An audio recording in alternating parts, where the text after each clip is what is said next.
Good afternoon, everyone. My name is Claremont Humphrey. I'm from streamingpraiseradio.com, Inc., and we are an internet gospel radio station in the GTA. Today, I just want to introduce to you to George Marcello, who is the CEO and founder of Step by Step, and they are launching their 165 city tour in the States for the SOS the Americas.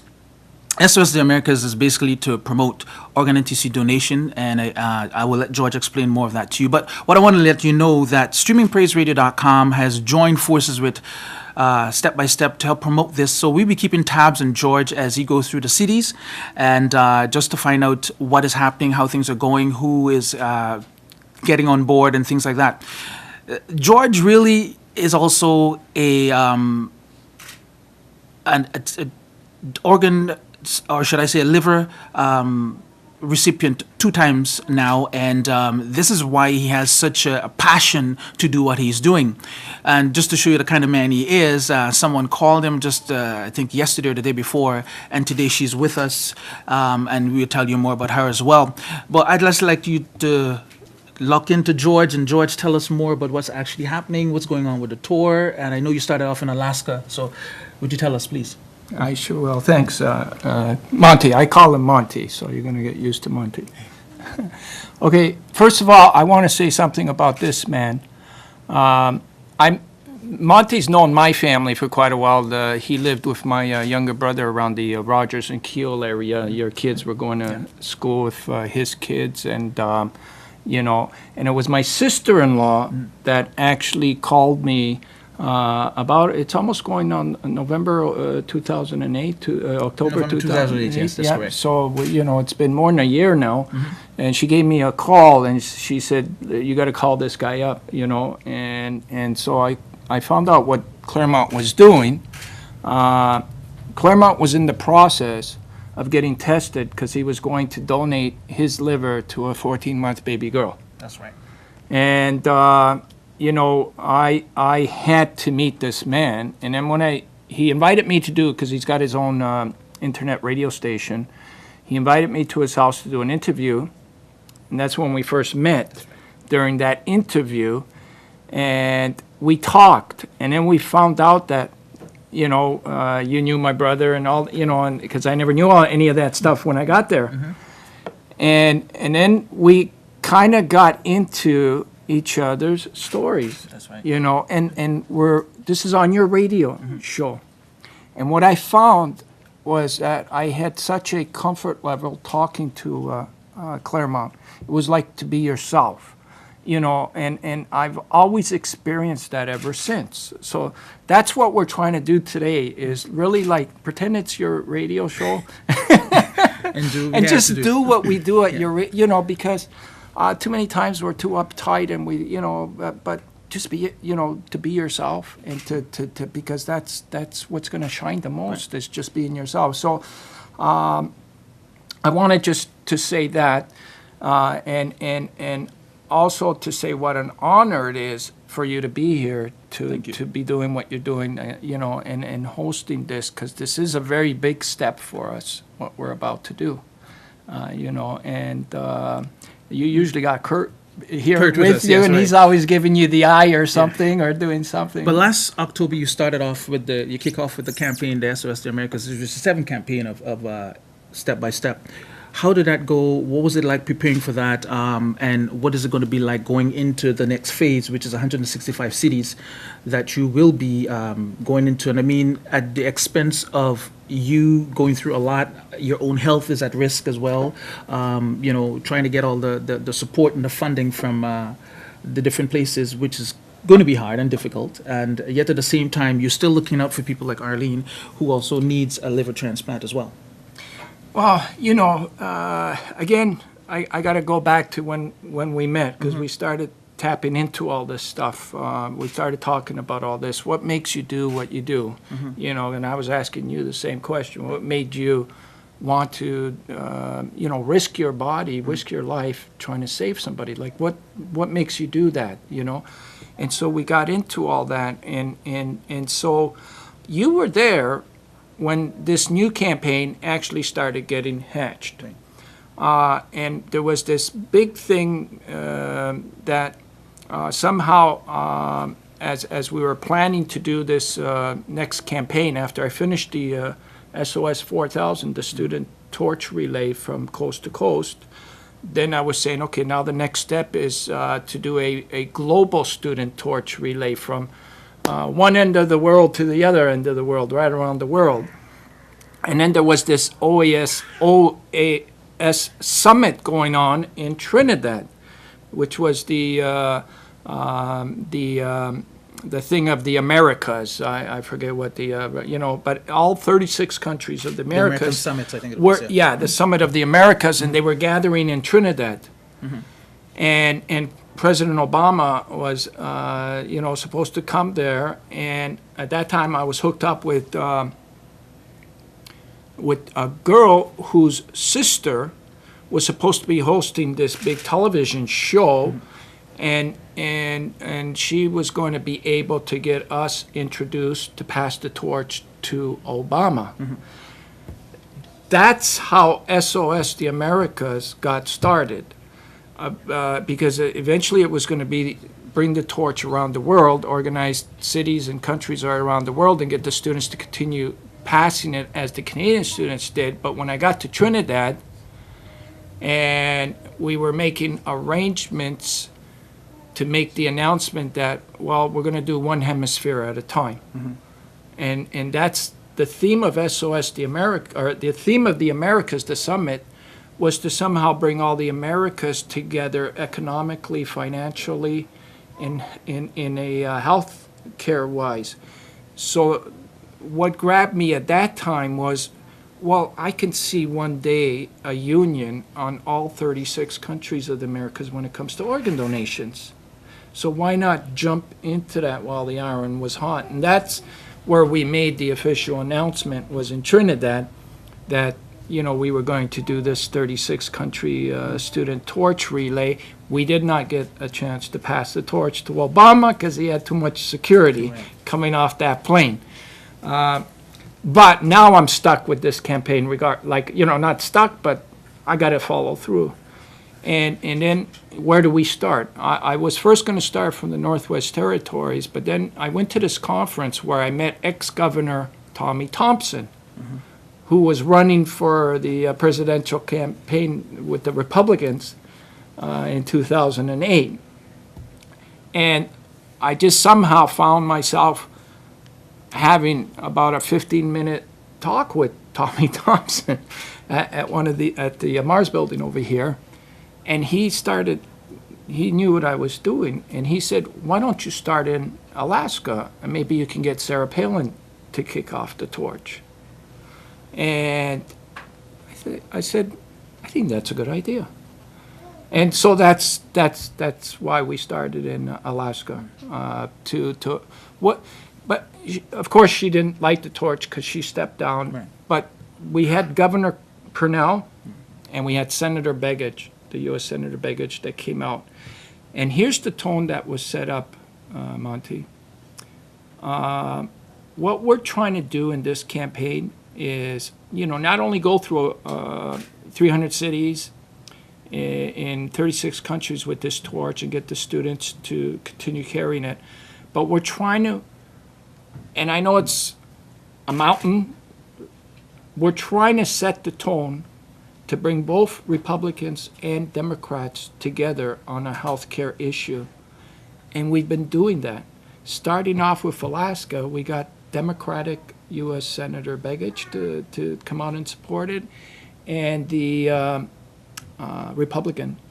And as we finished Canada and I was working on the states, unbelievable the response we've been getting from congressmen, governors, senators, mayors, both from different parties, Republican and I know the temperature of the states right now.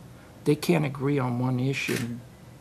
So here's an issue that they're agreeing on, and so I had a long-term vision when I did the Canada walk. I said, I'm going to bring this torch to the Pope.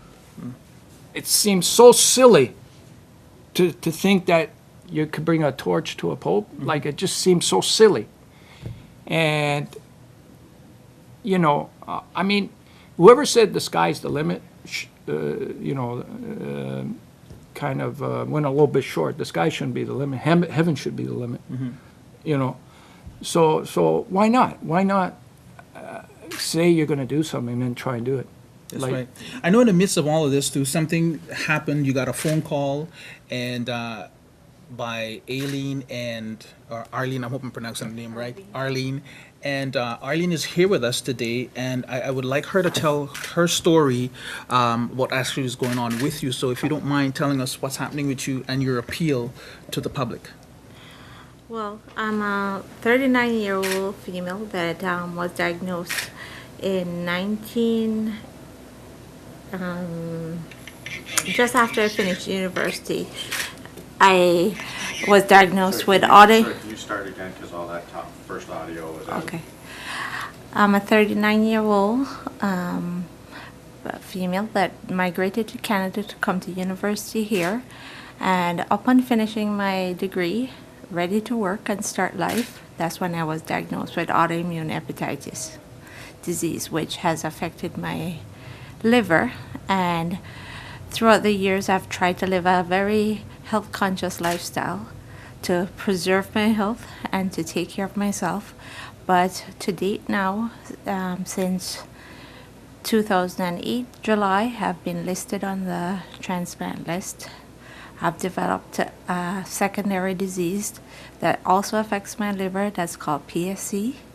And I also have developed hepatopulmonary syndrome, hence requiring oxygen, which is all reversible if I do get a liver. So with the help of these two guys and their mission too, in their work, I see them doing a great deal in increasing the awareness of the scarcity of the organ donations and increasing the awareness not only in Canada but elsewhere, as Mr. Marcello has suggested, and people increasing their awareness might be able to help provide people like myself a transplant earlier. Because as time goes by in the past, last year I was admitted 7 times to a hospital.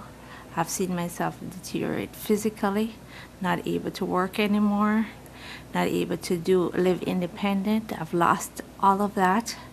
And I've gone back into the hospital already once this year. So I've been on the waiting list now almost 2 years, but my body's failing. And the doctors all say if I do get a liver transplant, everything is reversible. I'd be back at functioning, a normal lifestyle, contributing to society the way I used to, enjoy life the way I used to, and you know, it would be a good second chance to life again and to even help other people in similar situations. Because I see myself here today not only talking for myself, but talking for the many people that does not have that opportunity.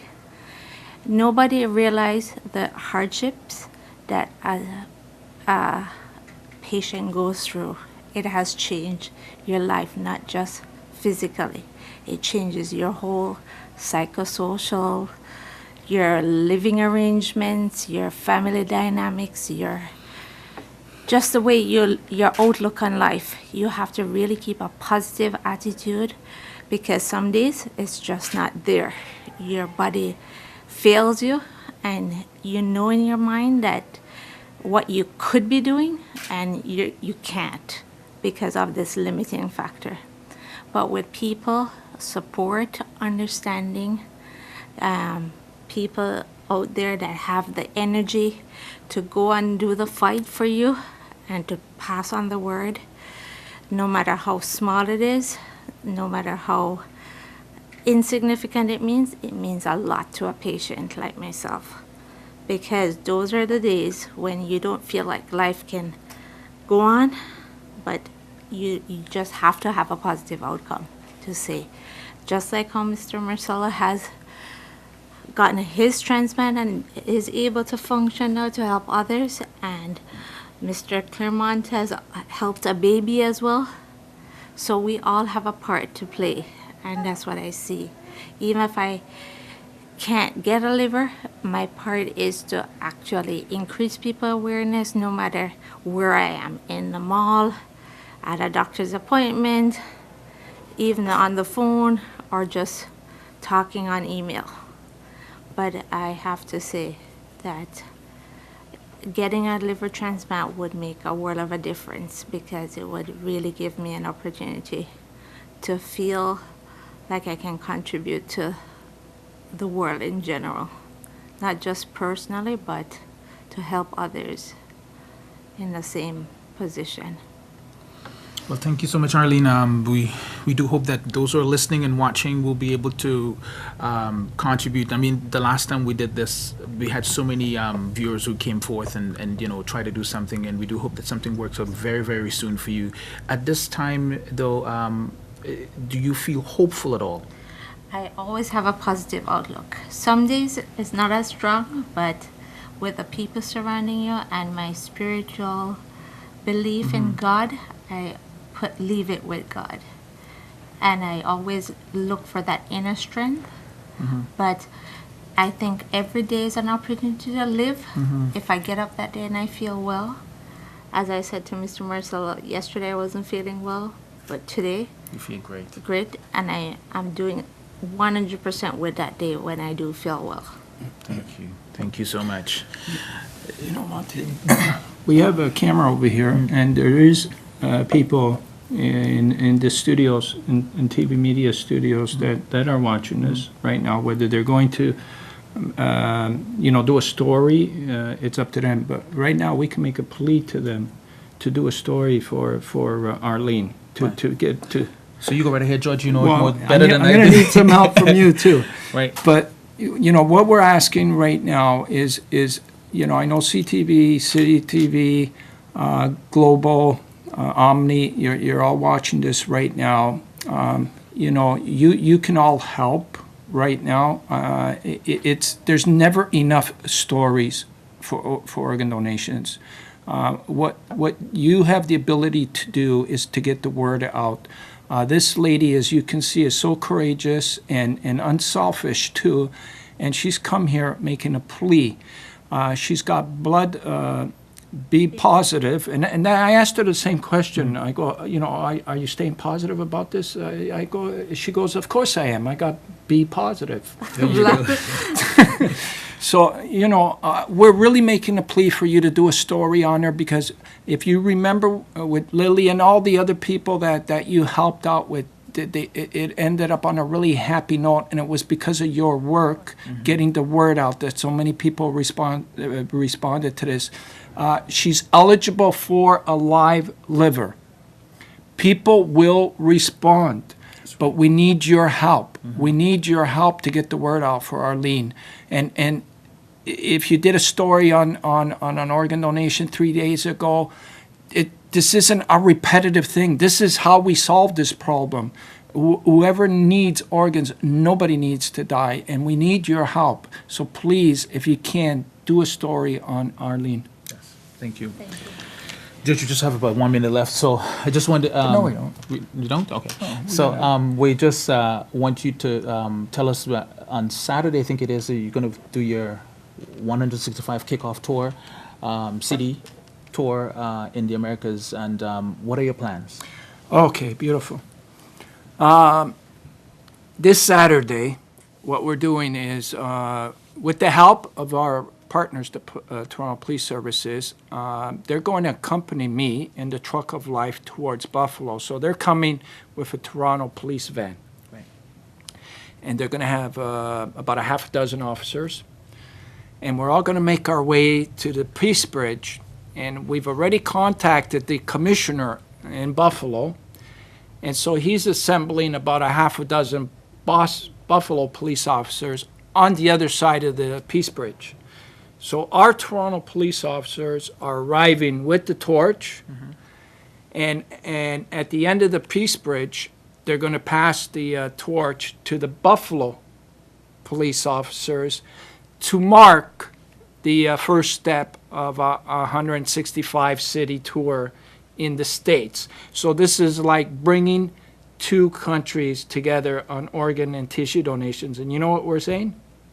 We got 34 more to go, because this will be the first two. We're going to keep doing this when we get to Mexico, when we get to the Caribbean, when we get to South America. You know, this is what's symbolic of this. So what's happening this Saturday is going to be very important. And the police, by the way, have been the heart and soul, really, as well as the kids, because we've been getting so much of their help in doing this, and ensures our safety.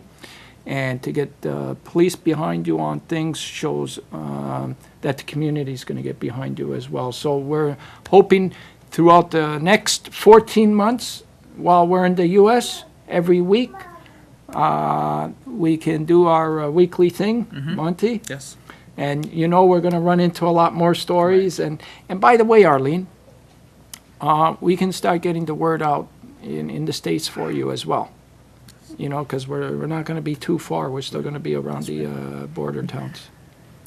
Once again, I'd like to let you know that streamingpraiseradio.com, which is the gospel internet radio station, will be keeping tabs on George on our weekly show that is aired live every Sunday from 6 to 9 p.m. On streamingpraiseradio.com. And of course, once again, we want to appeal to you on behalf of Arlene about, you know, if you're available and you are eligible to do so, try to come forward and help out Arlene. And, you know, we just want you to keep praying, and that sooner than later she will have a liver transplant and be back to full health again. George, I think we're going to end with you have some videos you're going to show. Yeah, so we want to thank you so much for listening and to being a part of this, and we do hope that we do get a great response, especially to Arlene, and keep following us as we continue watching George Marcello as he goes on a 165 country tour right across cities right across the United States. United States. Thank you. Yeah.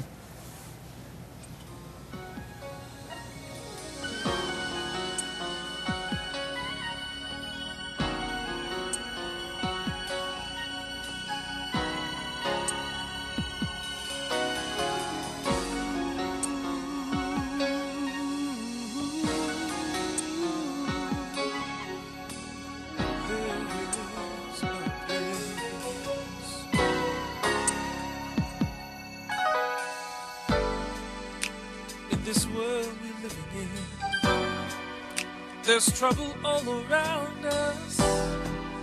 People fighting one another, no one cares for his brother. Is there a place of happiness where there's love, peace and rest? Oh, I long for that day when we won't have to say, is there a place for us? Is there a place for us? Somewhere a place for us? Can there be peace and quiet and love to share?